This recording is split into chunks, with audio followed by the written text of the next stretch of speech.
Eto guys, may dumating na naman sa ating bagong package and katulad nung Infinix Note 50 Pro Plus is binili ko din siya. So alam niyo na kung ano to guys.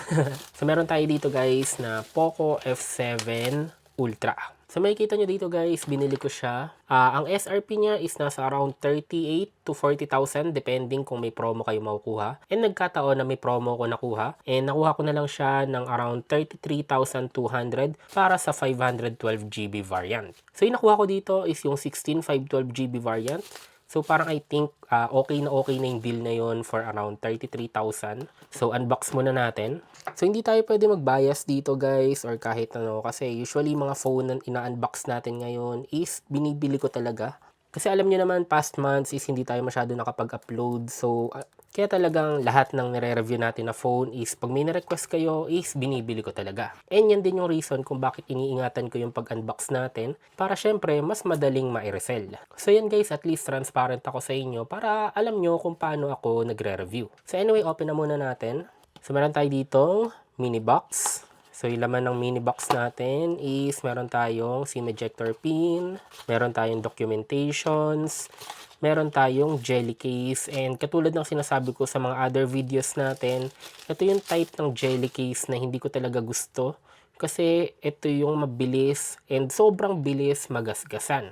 Pero at least, masarap siya hawakan. So nandito na yung ating Poco F7 Ultra. And currently, ito yung pinakamalakas na processor na ginawa ni Poco kasi meron na tayo ditong Snapdragon 8 Elite. And meron pa tayo ditong Vision Boost D7 chipset. Meron tayong 120 watts na wired charging and 50 watts na wireless hypercharge. Meron tayong WQHD Plus na 120Hz Flow AMOLED display. So ibig sabihin mga kaboom ng WQHD Plus is mas malinaw siya na resolution compared sa normal resolution. So papakita ko na lang sa inyo later. So meron tayong 50 megapixel triple camera with OIS and IP68 dust and water resistance. So yung color na pinili ko is yung color yellow. That time kasi nung binili ko, yung yellow lang yung naka-promo. Pag color black yung pinili ko is nasa regular price siya. So meron din tayo ditong USB Type A to Type-C cable. Then meron tayong napakalaking 120 watts na charger. So open na natin yung phone. Habang nag-open, tingnan muna natin yung gilid niya. So meron tayo dito sa right side na volume rockers and power button. Then meron tayong antenna band sa taas and dito sa baba. Sa left side,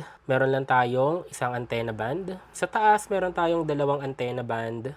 Then sa baba, meron tayong speaker grill, dalawang antenna band, USB Type-C port, mic, and SIM card tray. So ayan, Xiaomi HyperOS. So setup ko lang na mabilis. So ayan guys, nag-open na siya and grabe yung Poco ngayon, no. Lahat ng release nila from Poco X series and ngayon yung mga Poco F series nila talaga puro solid. Lalo na yung Poco X7 Pro. Grabe. And alam ko karamihan sa inyo ang nagiging problem sa mga Poco phone is yung dead boot problem. Pero ako, napakadami ko nang na-review na Poco phone and yung iba doon is kinip ko pa ng 1 to 2 years and naging daily driver ko talaga. And so far, never naman ako nagkaroon ng phone na nag-dead boot. Even yung mga kapwa ko phone reviewers katulad ni na Pinoy Tech Dad, sina Paul Tech TV, si Boss Rene, si Boss Cotman, 'di ba? Pag tinanong ko sila, yung mga nagamit din naman nilang Poco phone is wala din silang naging problema. Pero hindi ibig sabihin na walang problema. Lahat naman ng phone brands, hindi lang Poco, is may kanya-kanyang problema. So anyway, silipin na muna natin siya. So punta tayo ngayon ng settings. Then punta tayo sa binabanggit ko kanina dito sa display. Then punta tayo ng display resolution. So by default, nakalagay tayo sa Full HD+,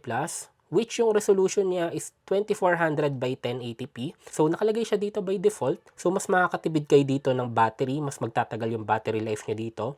Pero kung gusto niyo talaga yung clear, gusto niyo talagang masulit yung phone na binili niyo, yung talagang klaro pag nanonood kayo ng movies, series, or pag naglalaro kayo, ilagay niyo dito sa WQHD+. Which yung resolution niya, tataas na ngayon ng 3200 by 1440. Ngayon punta tayo sa refresh rate. May 60Hz and meron tayong maximum na 120Hz. Then, itong option na to, dual core visual. Nung ginamit ko yung Poco F7 Pro, wala siyang gantong option. So, dito lang siya sa Ultra. So, dual core visuals using a dedicated chip improves video resolution, enhances frame rate, and optimizes HDR. These provide a more vivid and smoother experience. So dito guys magagamit yung pinakita ko kanina na Vision Boost D7 chipset. In short, dedicated GPU siya para mag-improve yung visual performance pag naglalaro kayo or pag nanonood kayo. Ngayon punta tayo ng about phone. Meron tayong 16 gig na RAM plus another 16 gig na virtual RAM. Naka-octa-core max na tayo na up to 4.32 GHz which is pwede na. Malakas na yan kung plano nyo maglaro ng heavy games kayang-kaya na yan. Meron tayong 512 GB na internal storage. So nung nag-connect tayo sa Wi-Fi may na-detect na agad siya na update. And so far parang system security patch lang naman. So usual Poco phone din, meron tayong mga bloatwares and pre-installed apps. And usually, yung ibang naka-install dito is may mga parang ads, may mga ads na magpa-pop up sa inyo. Like for example, sa security. Pwede nyo naman siya i-turn off. Ito yun, yung receive recommendations. So pag in-off nyo yan, automatic, magta-turn off na yung mga pop-up ads na bigla na lang lumalabas pag in-open nyo yung mga certain apps. Yun nga lang, medyo mano-mano nyo siyang gagawin. And kung gusto nyo talaga matanggal yung mga bloatwares, is iisa-isahin yung tanggalin. Pero other than that, syempre napaka-smooth niya. Ano bang i-expect natin sa high-end phone ng Poco, 'di ba? And ngayon pa lang sinasabi ko na sa inyo, no. So wala pa akong ginagawa, 'di ba? So nagi-scroll lang ako pero naka full brightness tayo and nakatodo yung resolution. Pinakita ko sa inyo kanina na naka WQHD+ tayo pero may nafi-feel na agad ako na konting pag-init dito sa body niya. Hindi naman sobrang init pero nagiging warm na siya. Pero again, sabi ko nga sa inyo, wala pa naman akong ginagawa. Di pa nga naka-install or hindi pa naka-login yung Google Play ko. So ito para maniwala kayo, ayun 34.7, 35.6. So umiinit pa siya ongoing. And to be fair lang kay Poco, no, hindi naman siya sobrang init na kailangan mong ma-alarm. Actually kahit umabot pa yan ng 40 to 42, medyo okay pa naman yun. Ang sa akin lang is wala pa naman akong ginagawa and kaka-start ko lang ng phone pero ang bilis niya mag-warm. Pero sabi ko nga is titingnan pa naman natin yan sa gaming review. Doon ko na rin ihahalo yung benchmark review and kung nag-overheat ba talaga yung phone, kung nagto-throttle down ba yung phone. In short, kung ano ba yung magiging overall performance niya pag maglalaro kayo, no? Doon natin yan pag-uusapan sa gaming review. So hindi ko lang to sa ultra variant na experience, even doon sa pro version,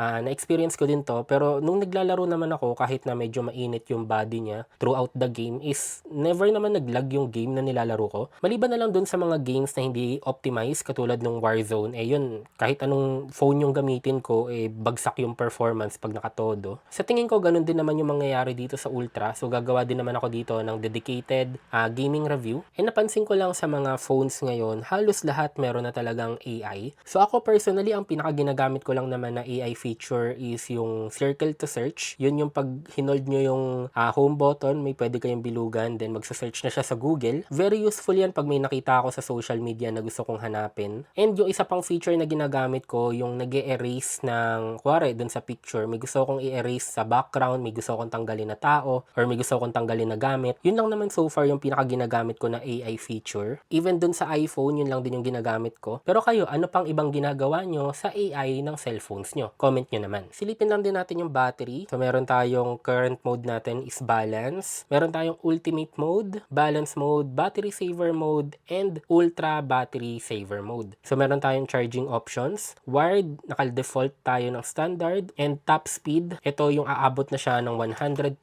watts. Meron tayong wireless charging mode, standard and reduced noise and slower charging. So, anong ibig sabihin ng reduced noise? So, maingay ba siya pag nagcha-charge? So, aalamin ko din yan. Meron din tayong option for reverse wireless charging. So, try lang natin to ng mabilis. Turn on natin. Then, patong natin yung iPhone. Uy, na yan.